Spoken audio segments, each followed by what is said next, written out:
Tomorrow is chasing new adventures and following them everywhere. Fly Emirates. Hello, tomorrow. Gampaha Rathupaswala பகுதியில் ஏற்பட்டுள்ள குடிநீர் பிரச்சினை தொடர்பில் சிவில் அமைப்புகள் மற்றும் மத தலைவர்களிடம் கருத்துக்களை கேட்டறியும் நடவடிக்கையை ஒத்திவைத்துள்ளதாக மனித உரிமைகள் ஆணைக்குழு தெரிவித்துள்ளது.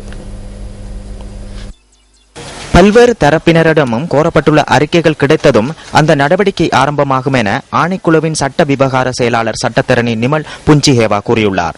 இதேவேளை ராணுவ விசாரணைகளுக்காக சாட்சியாளர்களை ராணுவ முகாம்களுக்கு அழைப்பதை தவிர்த்துக் கொள்ளுமாறும் அதிகாரிகளுக்கு அறிவித்துள்ளதாக மனித உரிமைகள் ஆணைக்குழு குறிப்பிட்டுள்ளது.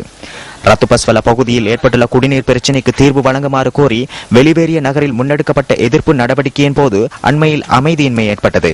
இதில் 3 உயிரிழந்ததுடன் மேலும் பலர் காயமடைந்திருந்தனர். இதனிடையே ரத்துபஸ்வல சம்பவம் தொடர்பில் ராணுவம் மேற்கொள்ளும் விசாரணையின் அறிக்கையை சமர்ப்பிப்பதற்கான கால எல்லை 21ஆம் தேதி வரை நீடிக்கப்பட்டுள்ளது. இந்த அறிக்கை இன்று சமர்ப்பிக்கப்படவிருந்ததாக ராணுவ பேச்சாளர் பிரிகேடியர் ருவான் வணிகசூரிய தெரிவித்துள்ளார். சாட்சியங்களை பதிவு செய்வதில் ஏற்பட்டுள்ளதாக கூறப்படும் தாமதத்தால் அந்த அறிக்கையை சமர்ப்பிப்பதற்காக எதிர்வரும் 21ஆம் தேதி வரை ராணுவ தளபதி லெப்டினன்ட் ஜெனரல் தயா ரத்நாயக்க கால அவகாசம் வழங்கியுள்ளதாக ராணுவ பேச்சாளர் குறிப்பிட்டுள்ளார். வீட்டுத் தோட்டம் வீட்டுக்கு மாத்திரமன்றி நாட்டிற்கும் தன்னிறைவை தரும் ஒரு செயற்பாடாகும். வடமேல் மாகாணத்தின் புத்தளம் மாவட்டத்தில் விவசாயி ஒருவர் வீட்டுத் தோட்டத்தில் அன்னாசி செய்கையில் ஈடுபட்டுள்ளார்.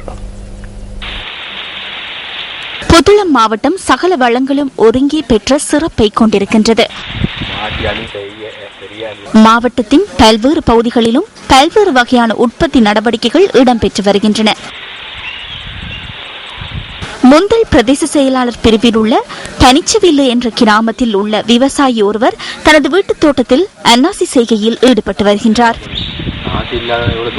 இவ்விவசாயியின் பரிச்சார்த்த செய்கை வெற்றியளிக்கும் பொழுது இப்பிரதேசத்தில் அன்னாசி செய்கையை மேற்கொள்ள முடியும் என விவசாயிகள் நம்பிக்கை தெரிவிக்கின்றனர்.